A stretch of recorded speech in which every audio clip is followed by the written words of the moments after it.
Let's talk about ADHD, attention deficit hyperactivity disorder. Let's also talk about focus and attention and everybody's ability to focus and attend, not just people with ADHD. We are also going to talk about tools that would allow anyone, whether or not they have ADHD or not, to enhance their level of concentration and focus. Now, ADHD used to be called ADD, attention deficit disorder. We have record of ADD in the medical literature dating back to as early as 1904. Now, there's nothing special about 1904. That's just the first time that it showed up in the standard medical literature. We have to believe that ADD, which we now call ADHD, existed before 1904 and probably long before 1904. Why? Well, because it has a strong genetic component. If you have a close relative that has ADHD, there's a much higher probability that you will have ADHD. And that probability goes up depending on how closely related to that person you happen to be.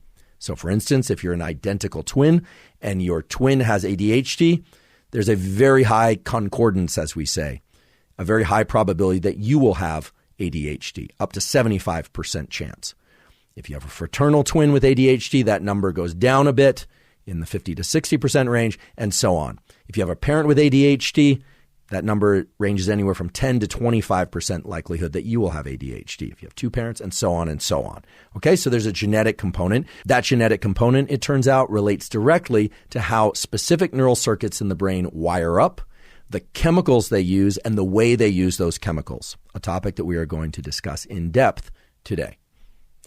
Now, if you have a close relative with ADHD, that does not mean that you are fated to have ADHD. And if you happen to have ADHD, there are ways to overcome those symptoms of lack of attention, impulsivity, and so on.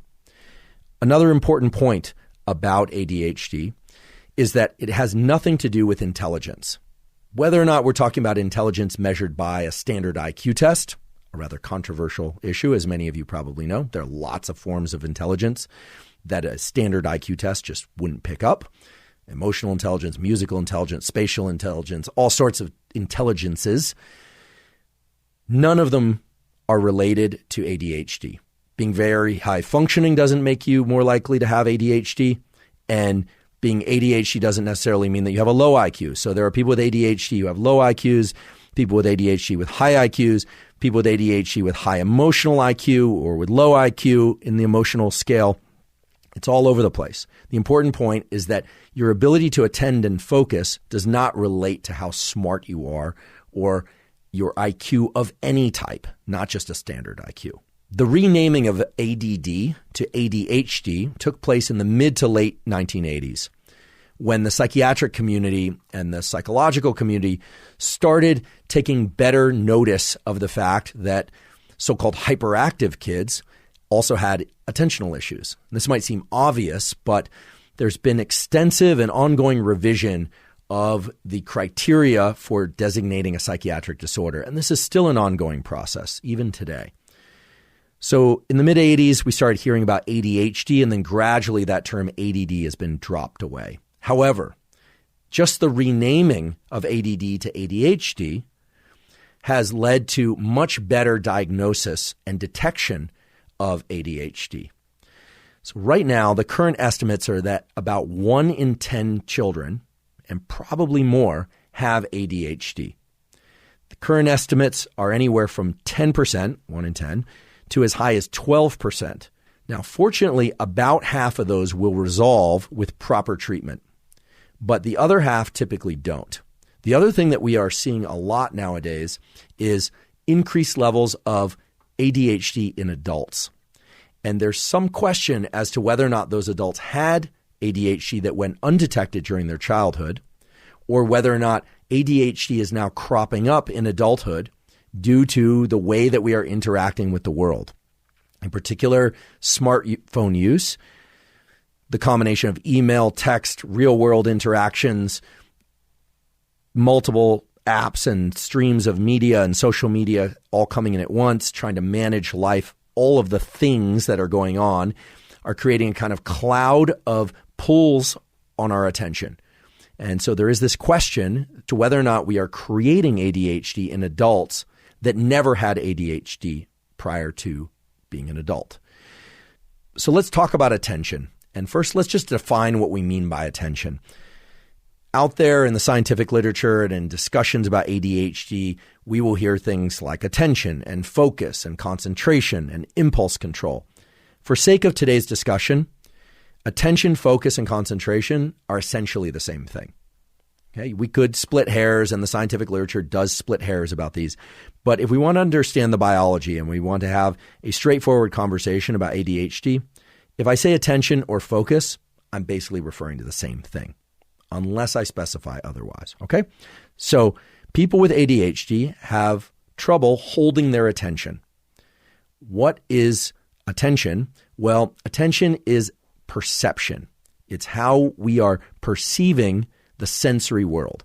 So just a little bit of neurobiology 101. We are sensing things all the time. There's information coming into our nervous system all the time. For instance, right now, you're hearing sound waves. You are seeing things. You are sensing things against your skin, but you are only paying attention to some of those. And the ones that you're paying attention to are your perceptions. So if you hear my voice, you are perceiving my voice. You are not paying attention to your other senses at the moment. Okay, you might even be outside in a breeze, and until I said that, you might not be perceiving that breeze, but your body was sensing it all along. So attention and focus are more or less the same thing, but impulse control is something separate, because impulse control requires pushing out or putting the blinders on to sensory events in our environment. It means lack of perception. Impulse control is about limiting our perception. People with ADHD have poor attention, and they have high levels of impulsivity. They are easily distractible. But the way that shows up is very surprising. You might think that people with ADHD just simply can't attend to anything. They really can't focus, even if they really want to. But that's simply not the case. People with ADHD, yes, they are distractible. Yes, they are impulsive. Yes, they are easily annoyed by things happening in the room. They sometimes have a high level of emotionality as well. Not always, but often.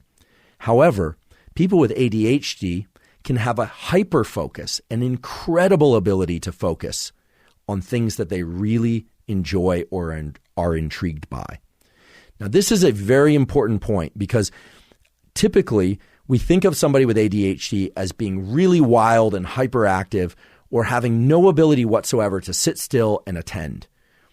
And while that phenotype, as we call it, that contour of behavior and cognition can exist, many people, if not all people with ADHD, if you give them something they really love, like if the child loves video games, or if a child loves to draw, or if an adult loves a particular type of movie or a person very much, they will obtain laser focus without any effort.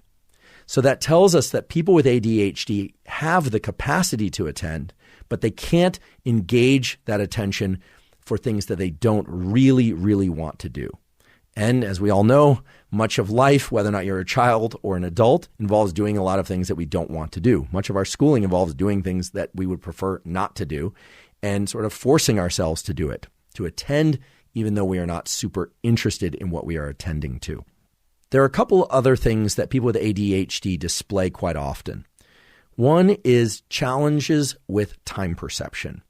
Now, time perception is a fascinating aspect of how our brain works. And later we're going to talk about time perception and how you can actually get better at time perception.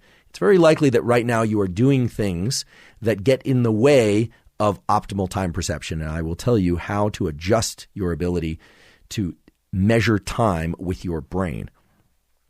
People with ADHD often run late. They often procrastinate. But what's interesting and surprising is that if they are given a deadline, they actually can perceive time very well.